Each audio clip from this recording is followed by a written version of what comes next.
Hello दोस्तों, स्वागत है आपका RSG नॉलेज में। अब आज हम आपके लिए लेकर आए हैं चैप्टर 1 क्लास 10th का। तो दोस्तों चलिए शुरू करते हैं अभी इस वीडियो को। दोस्तों इस वीडियो में हम बात करने वाले हैं रासायनिक अभिक्रिया और उसके समीकरण।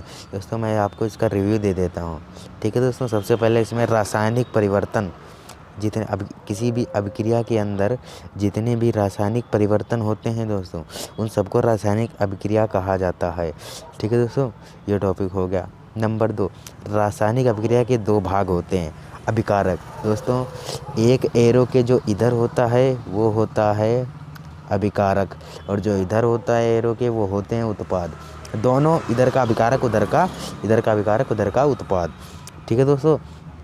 उसके बाद आता है वे पदार्थ जिनमें रासायनिक अभिक्रिया के द्वारा रासायनिक परिवर्तन होता है, अभिकारक कहलाते हैं दोस्तों।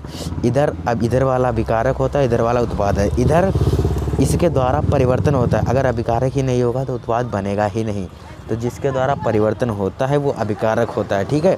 और अभिक्रिया के दौरान जो नए बनने वाले पदार्थ, मतलब इसके बाद जो बनते हैं, उन्हें उत्पाद कहलाते हैं, यानी प्रोडक्शन, जिसका प्रोडक्ट हुआ हो, ठीक है दोस्तों।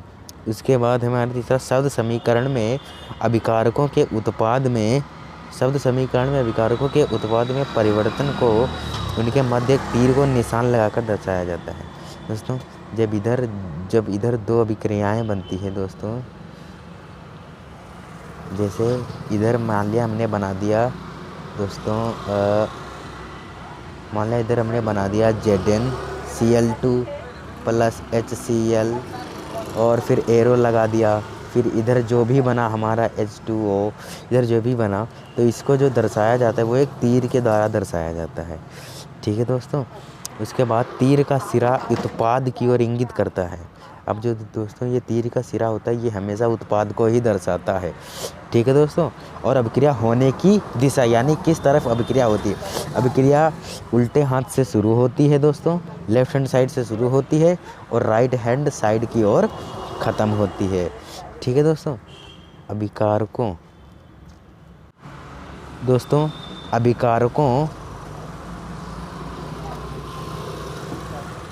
अभिकारकों के बीच प्लस का चिन्ह लगाकर उन्हें बाईं ओर LHS लिखा जाता है। इसी प्रकार उत्पादों के बीच भी योग चिन्ह लगाकर उन्हें दाईं ओर लिखा जाता है, यानी इधर भी H2O प्लस CO, फिर एरो लगा के इधर भी CO2 प्लस H2 या H2 इधर भी लिखा जाता है, ठीक है दोस्तों। अब बढ़ते हैं ऊपर की ओर। शब्दों की जगह रासायनिक सूत्र का उपयोग करके रासायनिक समीकरणों को संक्षिप्त और उपयोगी बनाया जाता है, यानी शब्दों की जगह हम, जैसे अगर हमने लिखा है कि हमने लिख दिया मान लो कैल्शियम सल्फेट।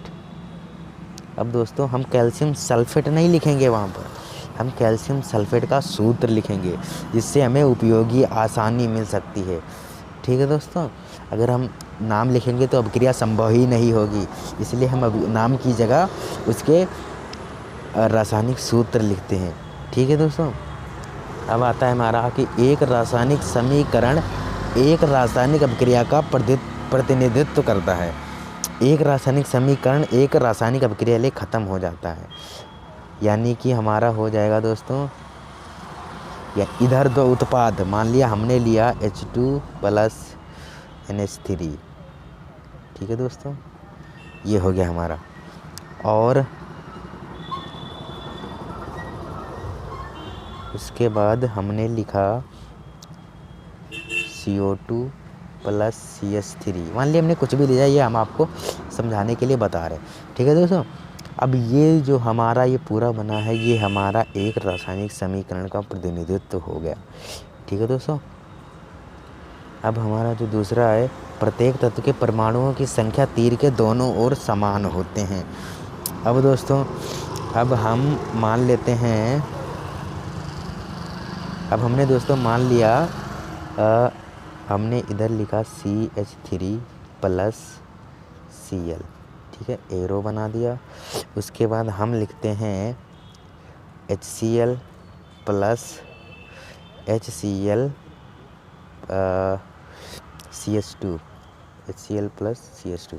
तो अब हम देखते हैं कि इधर हमारे H कितने हैं, 3 हैं, H 3 है दोस्तों, Cl 1 है और C कितना है, 1 है। तो इधर हम देखते हैं Cl हमारा 1 है, C कितना है, C कितना है हमारा 1 है और H कितने हैं, इधर 3 है, इधर 2 ये हो गए और 1 ये होगा 3। इधर भी H बराबर, इधर भी H बराबर, इधर भी Cl बराबर, इधर भी Cl। तो यानी कि दोनों तरफ के हमारे जो परमाणु हैं वो बराबर हैं। अगर ये बराबर नहीं होते हैं तो हमारी जो रासायनिक अभिक्रिया है वह असंतुलित मानी जाएगी। ठीक है दोस्तों, अब आगे बढ़ते हैं। असंतुलित रासायनिक समीकरण को ककाली समीकरण भी कहते हैं।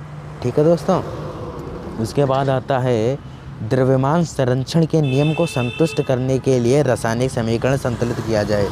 द्रव्यमान संरक्षण का जो नियम होता है दोस्तों वो ये कहता है कि रासायनिक समीकरण के दोनों ओर के परमाणु बराबर होने चाहिए। परमाणु क्रमांक, परमाणु संख्या, परमाणु द्रव्यमान सब कुछ बराबर होना चाहिए दोस्तों। जैसा कि लिखा हुआ है द्रव्यमान संरक्षण का नियम, किसी भी रासायनिक क्रिया में द्रव्यमान का ना तो सृजन होता है और ना ही विनाश होता है।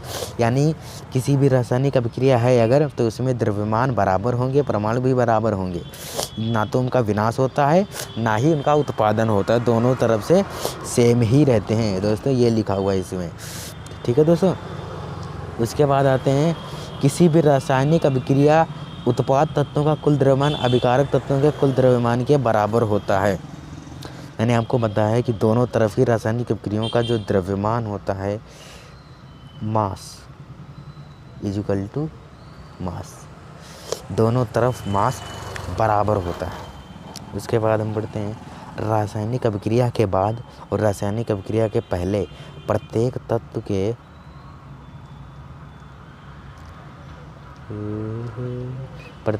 के पहले परमाणु की संख्या समान रहती है। ठीक है दोस्तों, कंकाली समीकरण को हिट एंड ट्रायल मेथड और इंस्पेसिंग मेथड के उपयोग से संतुलित किया जा सकता है। ठीक है दोस्तों, उसके बाद हम आते हैं संयोजन अभिक्रिया, वियोजन अभिक्रिया, विस्थापन अभिक्रिया, द्विविस्थापन अभिक्रिया, उपचयन और अपचयन, ये सभी रासायनिक अभिक्रिया के प्रकार हैं दोस्तों।